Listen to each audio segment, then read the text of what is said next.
Wrong with the Roamer here. In this video, I'm actually going to show you, or I'm going to tell you what my products have sold for. As you guys know, I spent around $20,000 in inventory over the last few weeks. I thought I spent $30,000, but a lot of orders online arbitrage were canceled. I purchased them at various websites. Like, don't think we actually purchased any at Walmart, but Kohl's was a big one. Nike, eBay.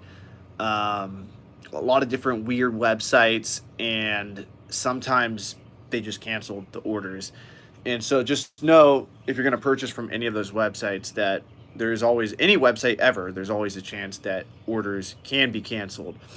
So with that being said, I'm going to go through I'm just going to tell you guys what I've learned so far. And now that the rubber is hitting the road, my items are finally active at Amazon. I'm gonna kind of tell you guys what's actually going on. So there's this one product. I'm not gonna mention what it is because it's really good selling product, and I mean I'm making good money on every sale. I'm making like 29 bucks every sale. That's $29 revenue. I'm making about $4 actual profit. Buying them for about $13, $14 in between that range, and this product is about to sell out. Like, it is doing really, really well. So that's a win. Now, to be honest with you guys, the first product I sold online arbitrage, I think I sold it like 5 or 6 days ago. I sold it for $15. Guess how much I paid for it? I paid $15 for this item, and I sold it for $15 on Amazon. So I lost money on my first product that I sold. And actually, when I look back at the product and like the Keepa, I looked at it, and guys, if you're not doing this, this is like key. I'm about to give you guys a bolo real quick. If you guys pay attention here, well, I'm gonna try to hide this product from you, but this is not the bad product. This is actually a good product. 1 second.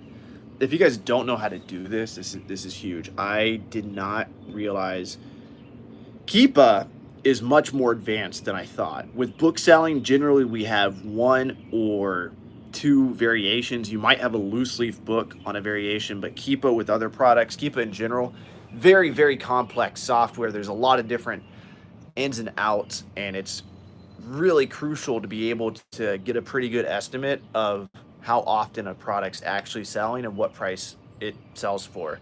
And I thought I was an expert at that, and I'm really good when it comes to books, but what I found is I'm not that good yet when it comes to other products, because one shoe, for example, might have 20 different variations, and then out of those 20 different colors, there might be like 10 different sizes, and then there might be men's and women's on the same listing.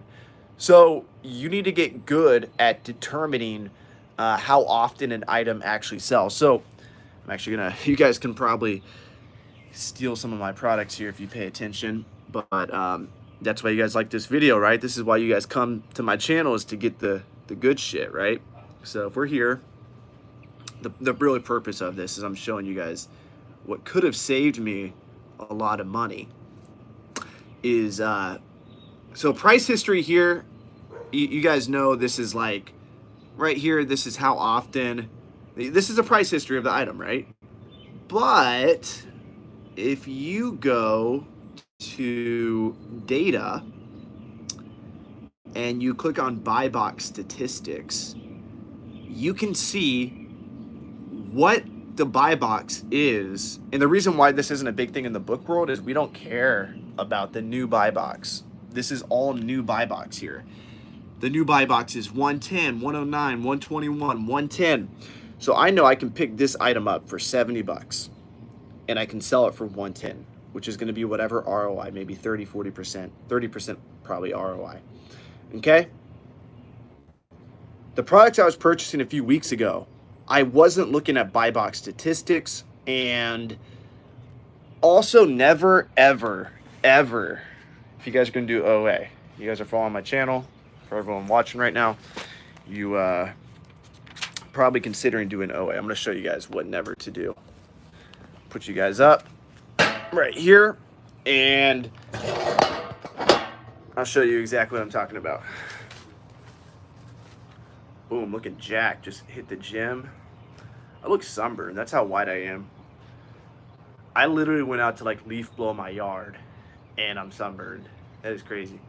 Okay, never, ever, ever, ever, ever, ever, ever, ever, ever make this mistake. Okay. We have a Keepa Graph with the y-axis and the x-axis, right? Boom, Keepa Graph right there. Hope you guys can see that. Bring our professional lighting from my laptop in here. Never make this mistake. You have a Keepa Graph, okay? Pay attention, kids. Here's a Keepa Graph. You got both sides of the Keepa Graph. Never make this mistake. The product,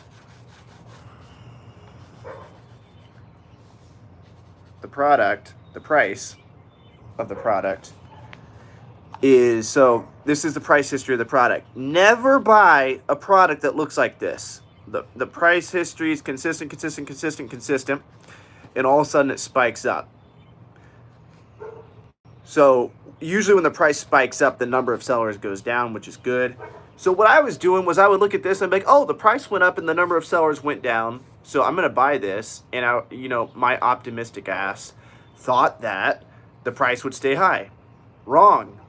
The price is likely to go back to this price, okay? And I kind of knew this already, but I was just being so optimistic, and I wanted to hit my spin goal of like $30,000 in my first week OA.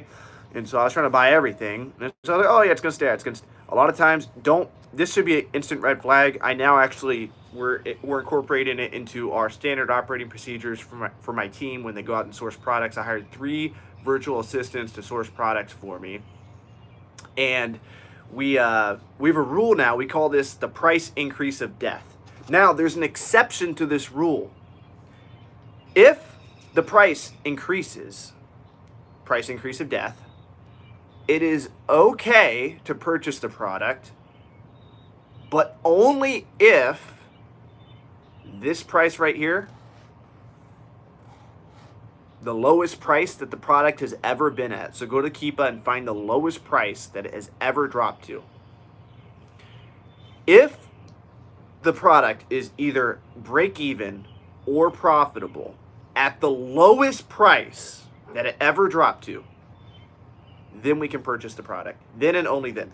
So that is number 1 mistake I made. Number 2, I'll probably change the title of this to mistakes I've made.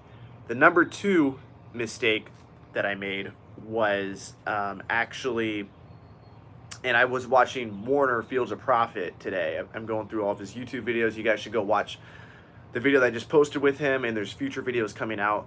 Video should be dropping around noon tomorrow with Fields of Profit. Super smart guy, and I found this mistake out myself, but he was also talking about it in the video. So the cool thing about learning from people like me and Warner and everyone on YouTube is if you take our advice seriously, you don't have to go through the same pain that we go through. But inevitably, you're not gonna be able to get everything perfect. So it's important to take notes when you see videos like this, especially videos like this, where I'm telling you exactly what I'm doing wrong. Make sure you don't make these mistakes. But you're not gonna be able to get everything perfect from the beginning. But Warner was talking about this mistake. He says, when you see this, you run away. So here we have a blank Keepa Graph again. And this is going to be the bottom part of the Keepa Graph. So without getting too complicated on you guys, there's 2 parts of the Keepa Graph. Most booksellers don't ever look at the second part, but if you click on historical data on the bottom of the Keepa Graph, it actually shows the number of sellers. Here, I'll show you guys real quick. So if you look here, we go to price history, and you click on, well, I'll hide it real quick. You click on more historical data here, and when you click on that, it shows the number of sellers. So actually, this is a perfect example here. When the number of sellers increases dramatically like this, run away, guys. Very bad.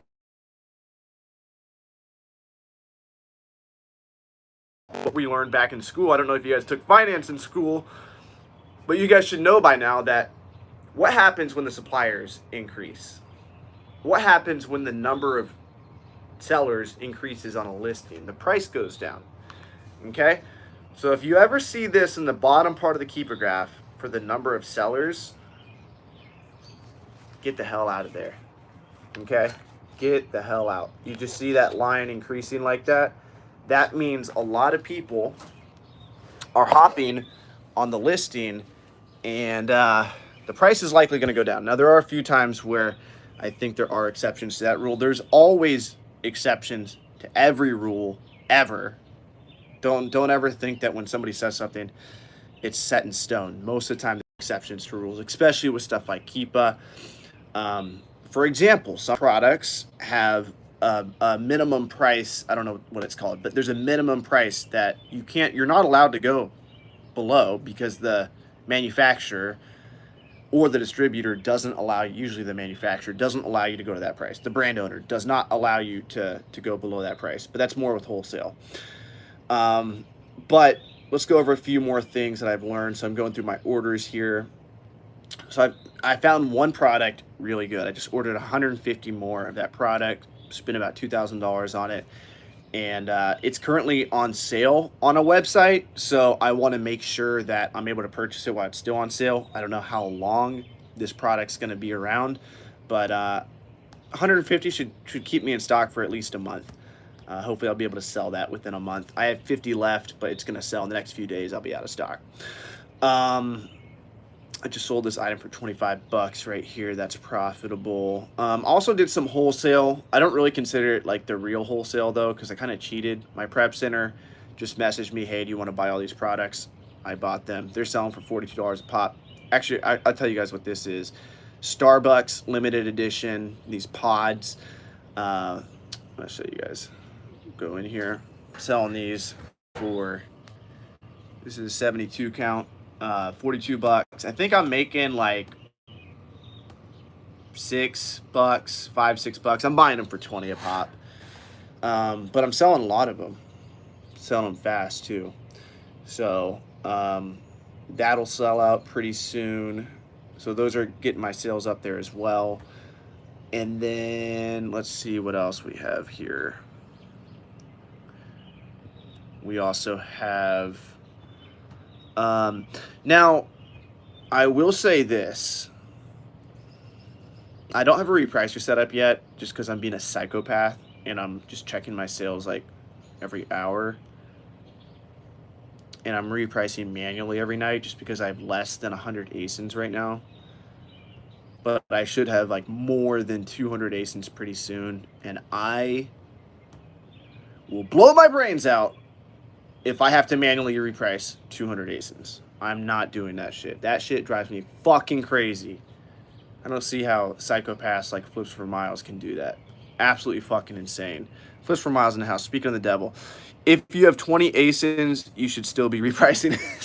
He literally just said, dude, I'm about to have 200 ASINs. I can't do that. I'm coming up with a repricing strategy. I got to get that shit out, dude.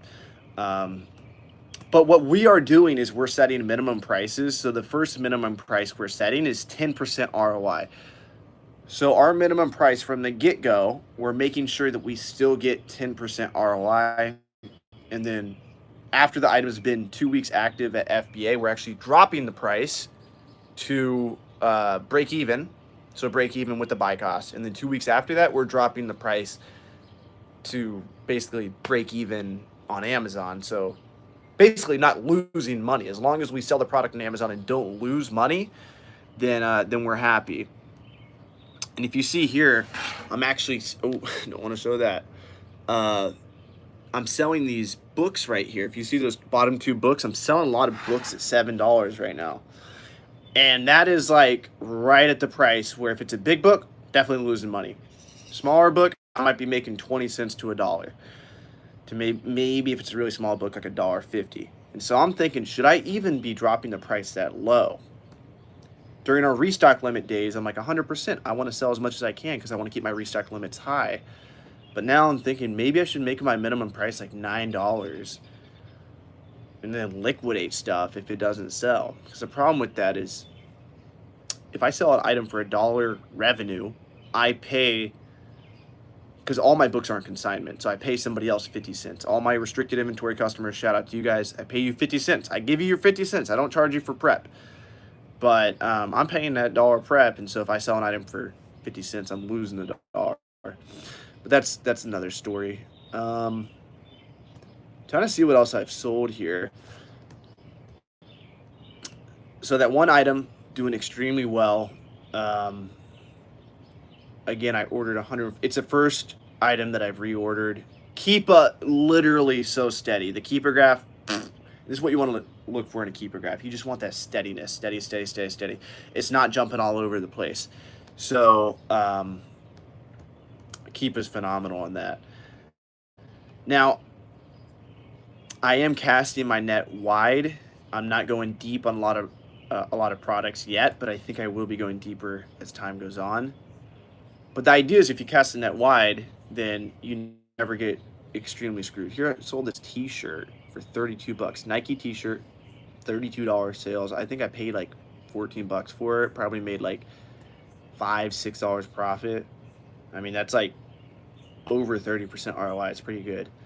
Now, it will be interesting to see what the return rate is on apparel and shoes and stuff like that.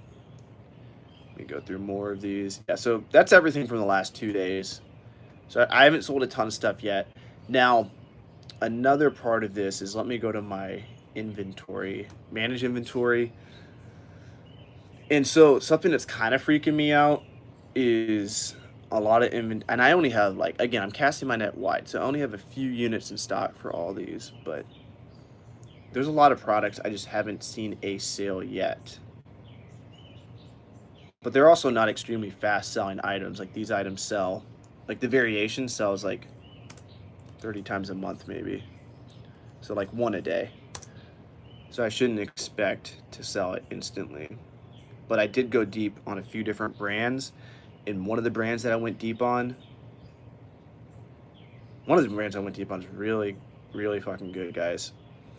Like the Keepa Graphs. Again, I think this is like, the number one thing I found out is like if you can purchase a product and look at a year's worth of Keepa, and if the product drops to the lowest price that it ever sold for and you break even and it's a fast selling item, that's another two key things. If it drops for the lowest price that it's ever sold for, are you still making money or at least breaking even? If that's true, great. Number two, is the sales rank like less than 20,000? Across all categories, if it's less than 20,000, that means it sells fucking a lot. And if it sells a lot, that's good for a few reasons.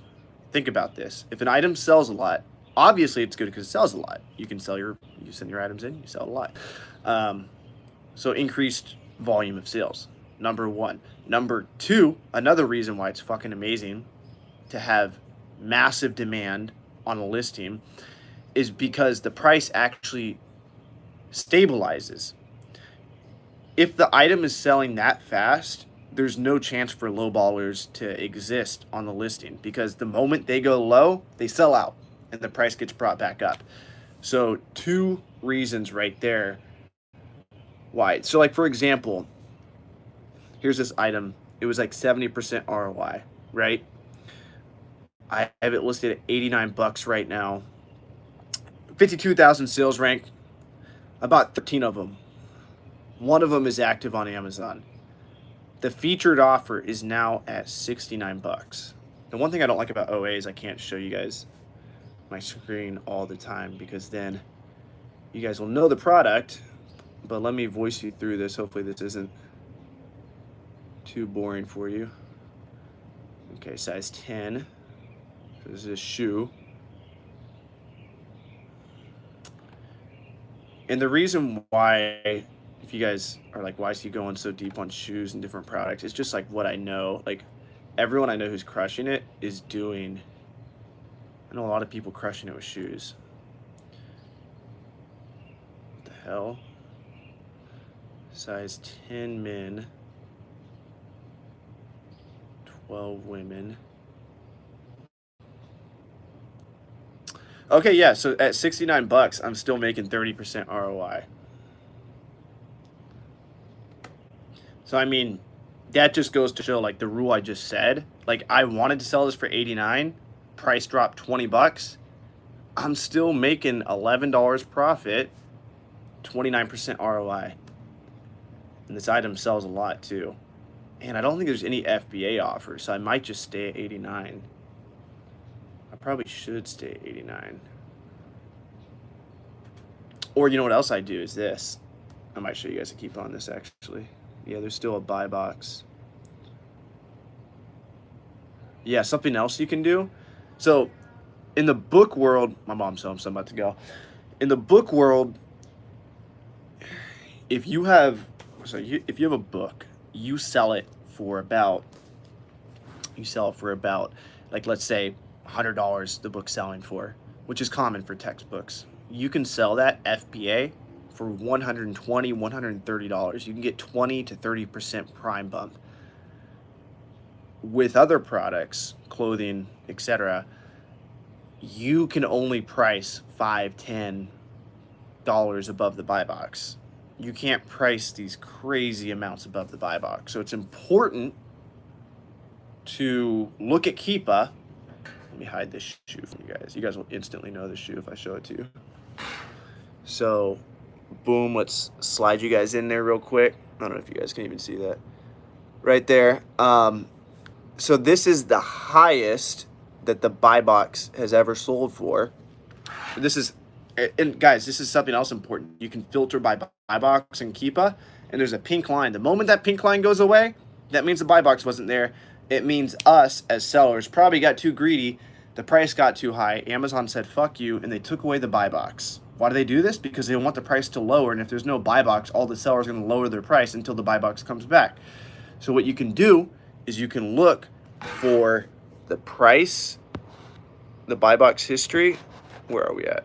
Buy box history right here. This is like the weirdest Keepa video I've ever made. Buy box history here. You look for the highest price I ever sold for. This particular shoe sold for $88. I have it listed for, what did I say? 89.